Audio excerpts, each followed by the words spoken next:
Hey, how's it going? Dave 2D here. So CES is rolling right now, and all of the players in the laptop game have kind of shown their cards. We've seen a whole bunch of devices from the different companies. Some of them are really good devices, some of them are honestly quite poor. I'm going to go through some of the different brands, talk about the more prominent good and bad devices. So first we're going to go with Dell / Alienware. They've updated their XPS 13 and now comes in this silver and white color, and the webcam's been moved up to the top of the bezel instead of the bottom.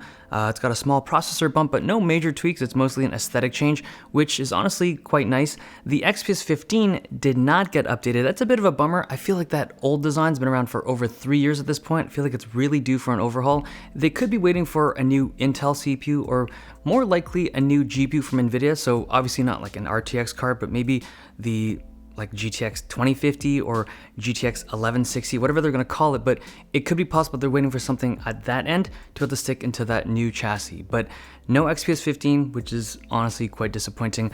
The gaming laptops from Dell, the G5, G7 have both been refreshed. They're now running RTX 20 series cards, and we're seeing a completely different design aesthetic. I feel like Dell is doing that kind of yearly refresh on the design front, which is nice to see.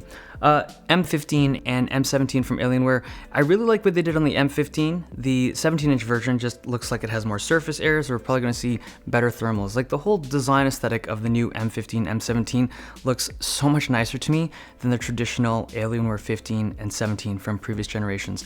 Now their last big thing is the Alienware Area 51M. This is a beast of a laptop. It's a big device, obviously, but the thing that makes it really unique is that everything is upgradable. The RAM, the CPU, and the GPU are all user upgradable. It's using desktop CPU, so you can take like the i9 9900K, like that big boy desktop chip, plop it into this laptop, and the GPUs are also user upgradable. So they're running Nvidia RTX cards, but Dell has made them modular, so you can swap them out in the future to upgrade the GPU in this particular laptop, which is pretty cool. It's obviously not for everyone, but if you're looking for a really powerful portable gaming device that does have upgradability, that is now an option. Razer, they have the upgraded Razer Blade 15. It now supports RTX GPUs up to the 2080 Max-Q, and the webcam up at the top has been updated to support Windows Hello, so you can now log into your device with just facial recognition. Razer Blade Stealth didn't have any update. I was kind of hoping it would have the kind of rumored MX250, but the Stealth remains unchanged. I also want to talk about their new monitor. So it's the Razer Raptor, and that thing looks awesome. Now, it's a $700 display. It's super expensive, and truthfully, most gaming displays don't really differentiate between each other. Like once you're at that 27-inch 144 or higher refresh, and it's got 1 millisecond response time, they all look and feel and play very similar to one another, but this display looks really clean. And the one thing that I would say would separate this from the rest of the pack is the cable management in the back. So Razer has these custom cables that flow from the inputs of the monitors and through these channels to just keep it really clean. Now, once you're out of the channels, you still have to connect your regular cables to it, but it does look really clean.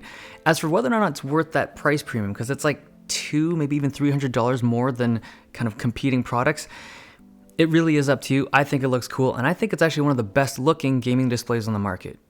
Asus had a couple really cool devices. I made a video on them previously. I'll link that below if you haven't seen it yet. MSI did an RTX refresh on basically all of their devices. The GS65 is going to be super popular again, running up to an RTX 2080 Max-Q, but they also have a GS75, which has a 17-inch screen, so if you're looking for something that's a little bit bigger, but still retains that whole thin and light gaming laptop idea, that is now an option. Acer, they did another update to their Swift 7, the thinnest laptop in the world. It's super thin. I get that they're going for that crown of like the thinnest laptop title, but there's this diminishing return when it comes to thin laptops, to the point where the keyboard's difficult to use. I've said this in my review of the device. It's not for everyone, and I really feel like that's a device that just, I don't know who's buying that thing, I'll be honest. They also have a new Chromebook that's running AMD hardware, so an AMD CPU and a Radeon GPU, which is great, and it's $280. It's relatively inexpensive, and it seems quite powerful for what that device is. It's pretty solid. They also have a Triton 900, which feels like a bit of a miss to me. It's got these easel hinges, which looks cool in photos and videos, but the reality is this is a device that doesn't require that hinge. Like there's very little utility for the power that this thing has. It's obviously a gaming device, but very rarely are you using the screen in a manner that you're going to want to flip it around and just have all this functionality on the screen. And that screen is a 4K 60 Hz panel. It's G-Sync enabled, but again, the hardware in here supports really high frame rates, and you're putting a 60 frames per second screen on there. I don't know, it's not my top pick. The Triton 500, however, looks really nice. It's blue, it's not crazy expensive, 15-inch screen, it's kind of like that mid to premium tier segment for gaming laptops, and I think it's going to be a big seller for them. Gigabyte also updated their Aero 15 to support the new Nvidia RTX GPUs, but unlike all the other devices out there, they do have this one kind of feature that they slipped in. It now supports this Acer AI, something they've done with Microsoft, to basically allow the computer to learn your usage to undervolt and overvolt the CPU and or GPU. So when you're not using it much, or if you're using the GPU more heavily, it'll drop the voltage on the CPU and bump up the voltage on the GPU, which sounds really neat when it comes to optimizing performance, but I definitely want to check that out in a more thorough review. Some outliers, so Samsung has their new Odyssey laptop. This is their third time they've done this Odyssey gaming laptop, and the previous 2 generations have been just trash. Expensive, poor performance, and honestly quite ugly. This latest one, I feel like Samsung doesn't get it, at least not for the North American market. I do not see why anyone would purchase that. It's not priced yet, but the design aesthetic on the Odyssey is just bleh, it's not for me. The last device is the Huawei Matebook 13. So here's a device that starts at $1,000. It's going to compete quite nicely with any of the 13-inch ultrabook devices, particularly the MacBooks.